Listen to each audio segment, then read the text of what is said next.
Well, look, let's talk about all this with Danny Shaw. He's a crime, policing and justice commentator. Good morning to you, Danny.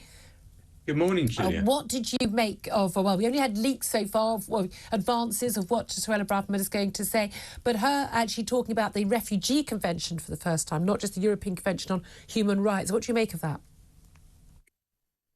Well, she's laying the groundwork potentially for a campaign after the next election if the Conservatives are defeated. That's clear. She's also, I think, trying to lay the groundwork, more immediately if the UK Supreme Court defeats the Rwanda plan that she has, by saying that we have to go further and we have to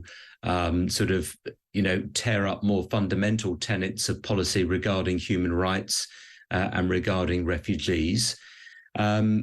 There is no problem with updating a convention that was drawn up in 1951, but to argue that because something is old, it somehow doesn't apply anymore, I think is absurd. I mean, Magna Carta goes back centuries, but no, we're not saying all laws made before a certain time, but when the circumstances change, everyone's got a smartphone and know about the opportunities elsewhere. People are able to travel more freely now than ever before, and you do have, the wealth in certain, parts in certain continents, and the lack of wealth elsewhere. You are looking at a different issue. But she makes the point, and you covered Home Affairs for years, and this has been a massive issue for years, that it used to be you have to prove persecution, and it was about people travelling within Europe, from the Soviet Union, facing persecution for their views. But now, she points out, you just have to say, well, I'm gay, or I'm a woman, or I fear discrimination, and then that will count as a grounds for claiming refugee status. That's untenable when 780 million people could be eligible. Well, if you're claiming persecution from the state on the grounds that you're gay, and it can be proved that you're being persecuted because you're gay, then those are valid grounds for claiming asylum. I think clearly, if someone says they're gay and they're not, then that's not a claim for asylum. If they're gay and they don't, they're not persecuted to that extent, that wouldn't be. I mean, there are some clear rules and some clear definitions here. I think what the government has to grapple with is the fact that the mass movement of people across the globe is a phenomenon that they can't stop, no country can stop, but we have to manage it. And you're not going to be able to stop people from wanting to come to the UK and getting to the UK. It's about how you manage it. Now, if you update the 1951 Convention in some way, if you tweak the rules, and there may be scope for doing that, that's fine. But to plant the seed that you can somehow just bring up the drawbridge and stop people from coming to the UK who don't want to be here at all is absurd, Julia, to be honest.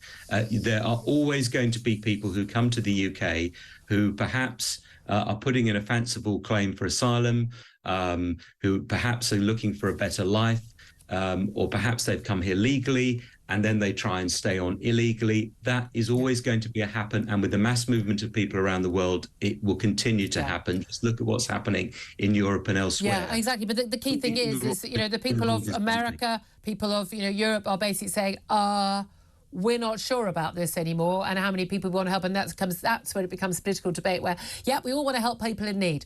OK, let's put a number on it, because when we saw with Syria in 2015, when other countries, like Angela Merkel in Germany, just opened the door, come on in, the water's lovely, and 1 million people turned up. Only about 40% of those, I think, turned out to be Syrians. Others were from other Middle Eastern countries and North African countries. But David Cameron absolutely castigated in the media for saying only 4,000 a year for 4 years coming from asylum camps. But actually, the British public were very much in agreement with David Cameron. Poll after poll said, yes, thank you very much. That's the sort of numbers we'd agreed to. Yeah, I mean, look, you can put some numbers on it, but at the same time, and I think there may be an argument for doing that, absolutely.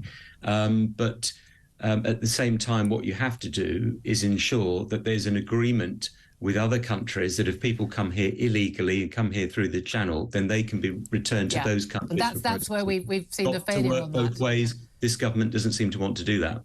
I think they do want to do that. Just the other countries say we don't want them. That's the issue.